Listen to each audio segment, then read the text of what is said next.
Greetings, Roram here. Tonight we will be covering Lovecraft's Reanimator Part 2, The Plague Daemon, if you missed it. Part 1 covers our origin story of Herbert West. Herbert West Reanimator is a horror short story first serialized in February through July 1922 in the amateur publication Homebrew. The story is the first to mention Lovecraft's fictional Miskatonic University, as well as one of the first depictions of zombies as scientifically reanimated corpses. And with a theme of science gone wrong, here is Reanimator.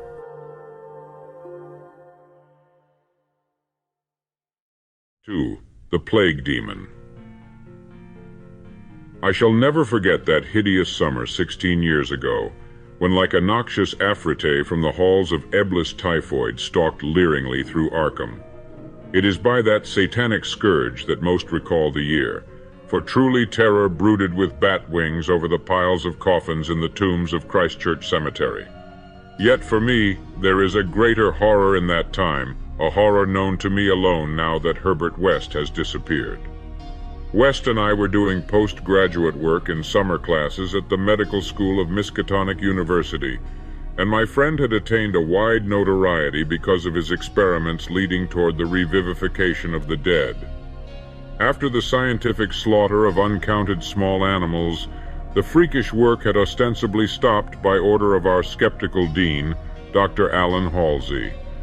Though West had continued to perform certain secret tests in his dingy boarding house room, and had on one terrible and unforgettable occasion taken a human body from its grave in the Potter's Field to a deserted farmhouse beyond Meadow Hill. I was with him on that odious occasion, and saw him inject into the still veins the elixir, which he thought would to some extent restore life's chemical and physical processes. It had ended horribly in a delirium of fear, which we gradually came to attribute to our own overwrought nerves, and West had never afterward been able to shake off a maddening sensation of being haunted and hunted. The body had not been quite fresh enough. It is obvious that to restore normal mental attributes, a body must be very fresh indeed, and a burning of the old house had prevented us from burying the thing. It would have been better if we could have known it was underground.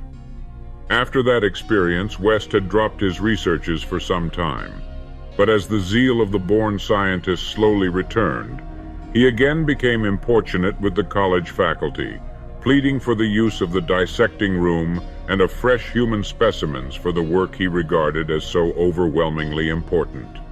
His pleas, however, were wholly in vain, for the decision of Dr. Halsey was inflexible, and the other professors all endorsed the verdict of their leader.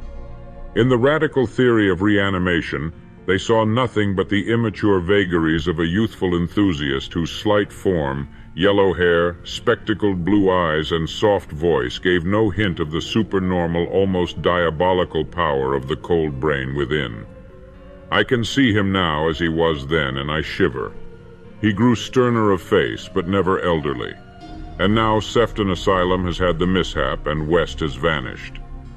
West clashed disagreeably with Dr. Halsey near the end of our last undergraduate term in a wordy dispute that did less credit to him than to the kindly dean in point of courtesy.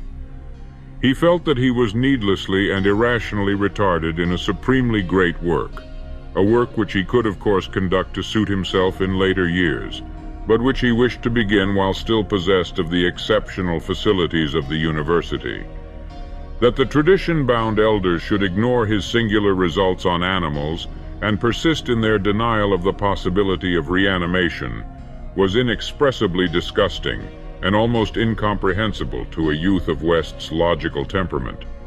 Only greater maturity could help him understand the chronic mental limitations of the professor-doctor type, the product of generations of pathetic Puritanism. Kindly, conscientious, and sometimes gentle and amiable, yet always narrow, intolerant, custom-ridden, and lacking in perspective. Age has more charity for these incomplete yet high-souled characters, whose worst real vice is timidity, and who are ultimately punished by general ridicule for their intellectual sins like Ptolemyism, Calvinism, anti-Darwinism, anti-Nietzscheism, and every sort of Sabbatarianism and sumptuary legislation. West, young despite his marvelous scientific acquirements, had scant patience with good Dr. Halsey and his erudite colleagues, and nursed an increasing resentment, coupled with a desire to prove his theories to these obtuse worthies in some striking and dramatic fashion. Like most youths, he indulged in elaborate daydreams of revenge, triumph, and final magnanimous forgiveness. And then had come the scourge, grinning and lethal, from the nightmare caverns of Tartarus. West and I had graduated about the time of its beginning, but had remained for additional work at the summer school, so that we were in Arkham when it broke with full demoniac fury upon the town. Though not as yet licensed physicians, we now had our degrees, and were pressed frantically into public service as the numbers of the stricken grew. The situation was almost past management, and deaths ensued too frequently for the local undertakers fully to handle.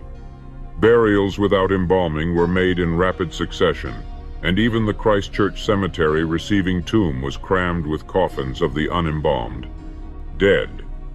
This circumstance was not without effect on West, who thought often of the irony of the situation, so many fresh specimens, yet none for his persecuted researches.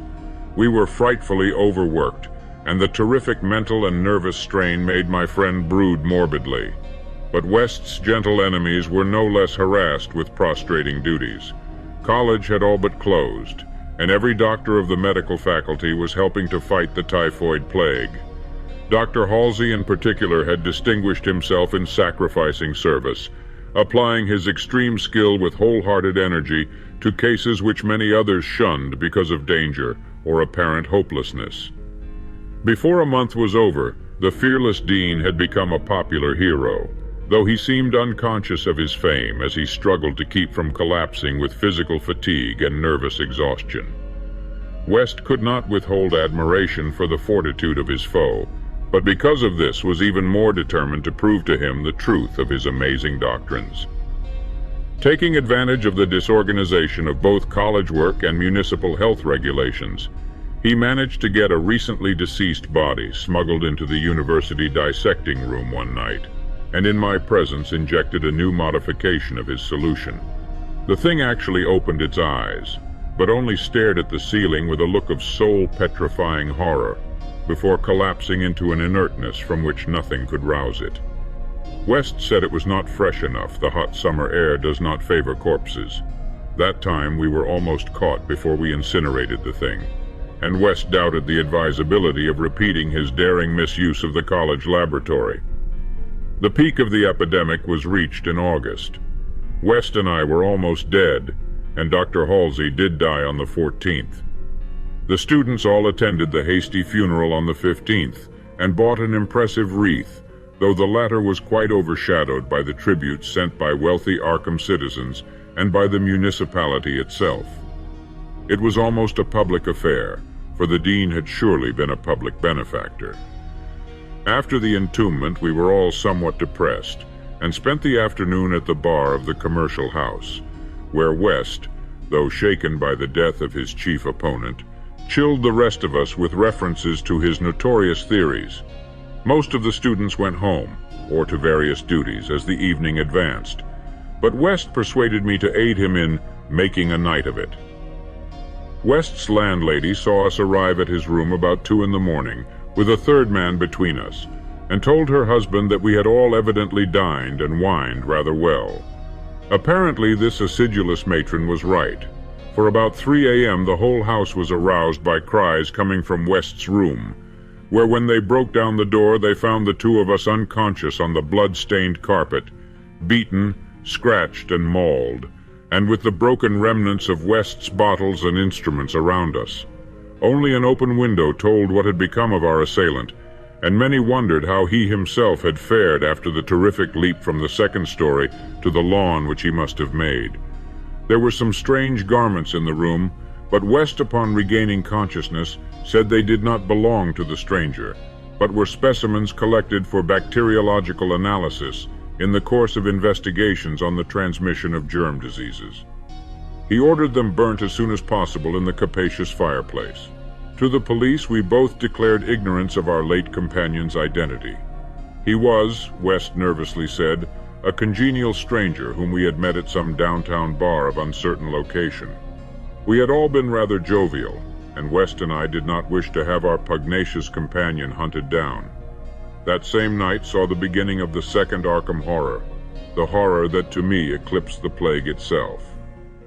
Christchurch Cemetery was the scene of a terrible killing, a watchman having been clawed to death in a manner not only too hideous for description, but raising a doubt as to the human agency of the deed.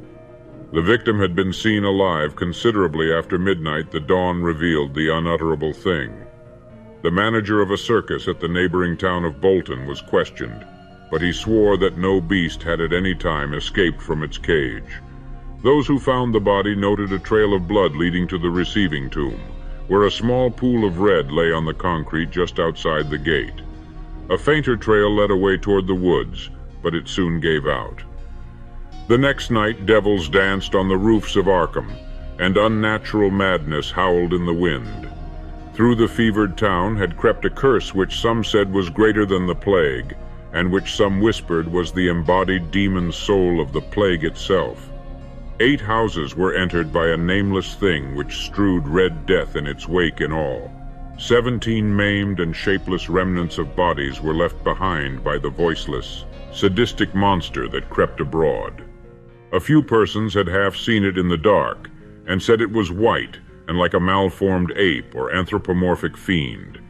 It had not left behind quite all that it had attacked, for sometimes it had been hungry. The number it had killed was 14. 3 of the bodies had been in stricken homes and had not been alive. On the 3rd night, frantic bands of searchers, led by the police, captured it in a house on Crane Street near the Miskatonic campus.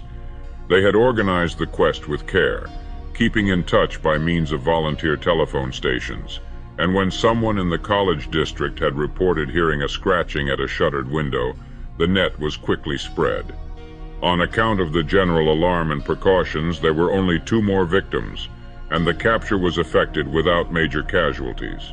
The thing was finally stopped by a bullet, though not a fatal one, and was rushed to the local hospital amidst universal excitement and loathing, for it had been a man.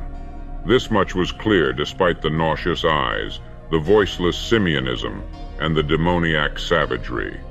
They dressed its wound and carted it to the asylum at Sefton, where it beat its head against the walls of a padded cell for 16 years, until the recent mishap, when it escaped under circumstances that few like to mention. What had most disgusted the searchers of Arkham was the thing they noticed when the monster's face was cleaned, the mocking, unbelievable resemblance to a learned and self-sacrificing martyr who had been entombed but 3 days before the late Dr. Allen Halsey, public benefactor and dean of the medical school of Miskatonic University. To the vanished Herbert West, and to me the disgust and horror were supreme. I shudder tonight as I think of it, shudder even more than I did that morning when West muttered through his bandages, "Damn it, it wasn't quite fresh enough,"